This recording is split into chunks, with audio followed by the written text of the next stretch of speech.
Welcome back, ladies and gentlemen, to the Elder Scrolls V Skyrim's Special Edition. My name is Camel, and today we have a guide for the legendary sword, Red Eagle's Bane and Red Eagle's Fury, but mostly Red Eagle's Bane, cause that's the important one that we'll be keeping. We'll get to why in a minute. Now be sure to hit up my social medias, links to them can be found down in the description, and down there is also a timestamp that will take you straight to the overview of the weapon if you so wish to use it. Now luckily, there is no level requirement to get the sword, so all we need to do at any level is to find and read a book called The Legend of Red Eagle. Now you don't actually need to read the book to trigger the quest, as you can head straight to the location, but hey, that's no fun. While there are about 30 or more different locations where you can find the book, The Legend of Red Eagle, probably the easiest and earliest copy of the book can be found, of course, in our beloved trade center city, Whiterun. Once here, head to the home of the Companions, your Vaskar, the upside-down ship. Once inside, head over to the southern side of the hall and down the stairs to the lower levels. Once down here, turn to the right, walk all the way down the hallway past these two, and then turn left here. Then swiftly make a right into this bedroom. As we will notice, there is a bookshelf at the back of the room. On this bookshelf here, there is a book, The Legend of Red Eagle. Activate the book and this will count as it being read in-game. Upon doing so, we will gain the miscellaneous quest objective to find Red Eagle's sword. Now, we'll need to head to Red Eagle Redoubt. This can be found to the east of Markarth, all the way over in the Reach. Here, there is a cave guarded by two Forsworn. Take them out and head inside the cave. In here, of course, we will encounter the Reach's staple of enemy, the Forsworn. Carve your way through them like a knife through butter, or a blade through Forsworn. Make your way all the way up this actually rather cool looking cave. Until we enter this hallway, go up the stairs, and then exit this doorway at the end. We will now exit back outside, to the base of the Sundered Towers. Again, proceed with your blade swinging, making your way up to the top.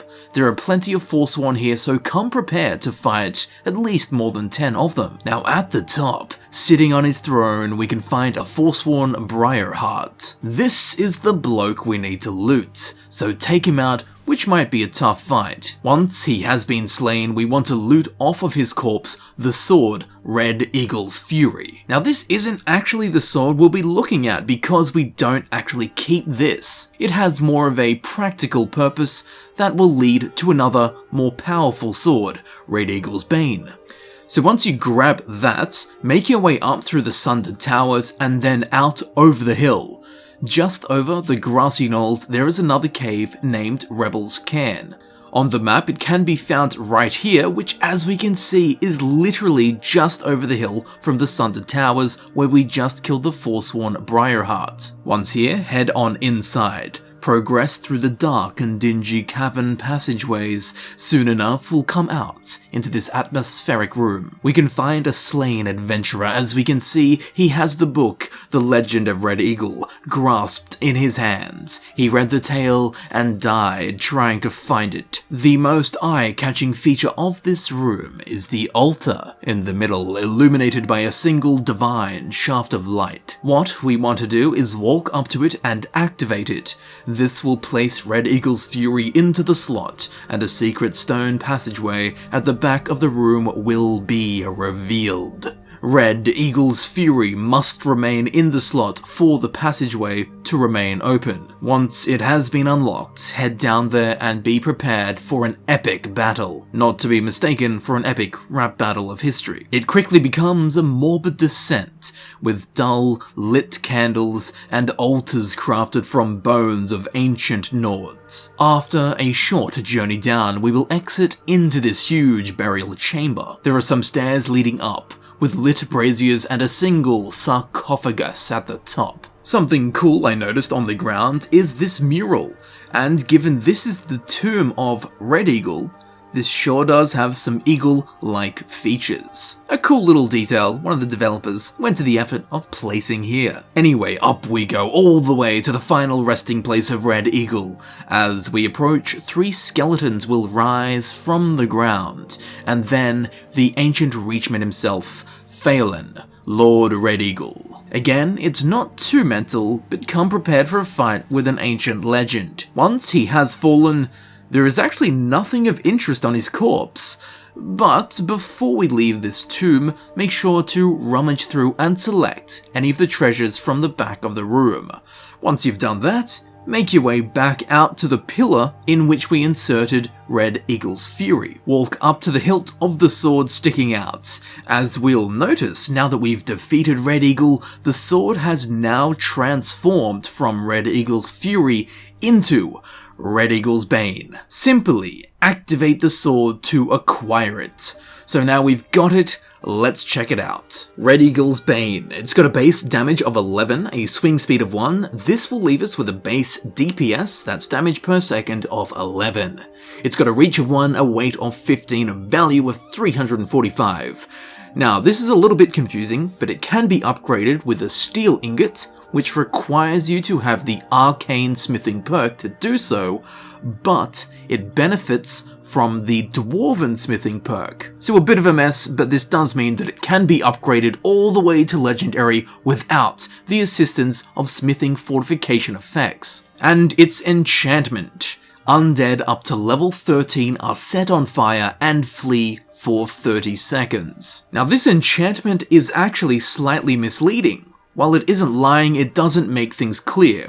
While undead will be set on fire, so will everything else that you hit with the sword. They will also take the fire damage from the enchantment, not only undead up to level 13. However, undead up to level 13 will be the only things affected by the fear effect. So only undead will flee, but everything will be set on fire. So it is actually a viable weapon choice for all enemies, not just undead encounters. Now the fire damage it deals is actually from a unique version of a fire enchantment called Red Eagle Fire Damage. And given that the sword cannot be disenchanted, this is actually a unique enchantment.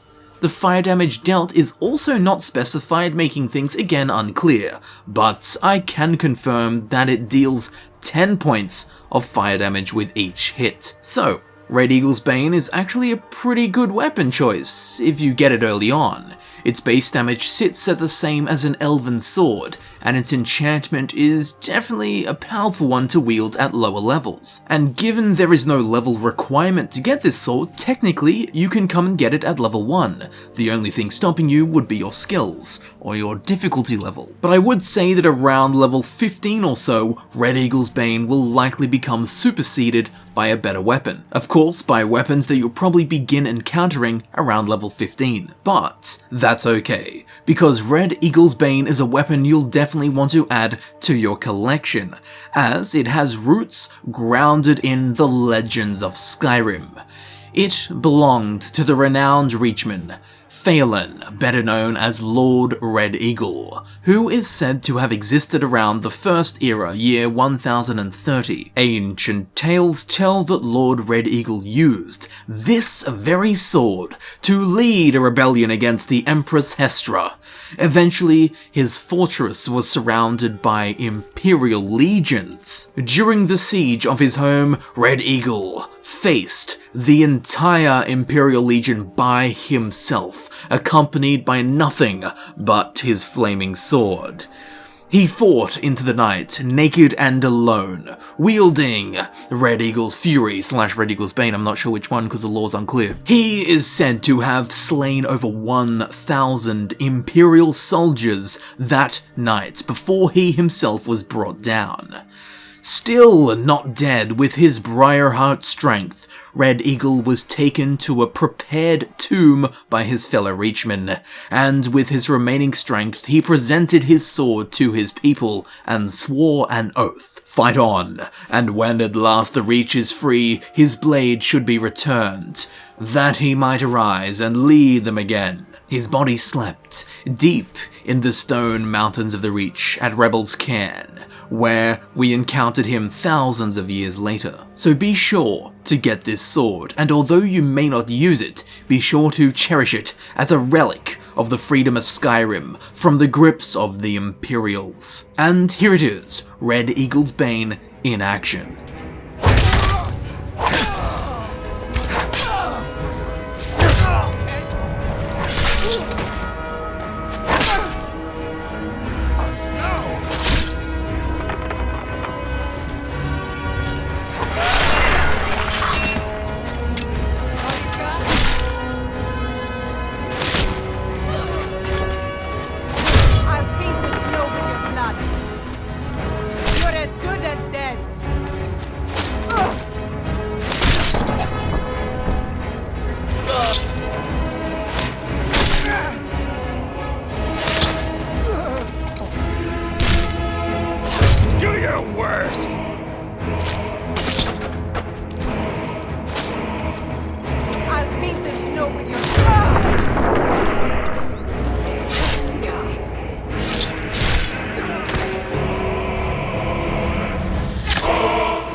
And there you have it, ladies and gentlemen. I've been Camel, and this has been my guide for the unique one-handed sword known as Red Eagle's Bane.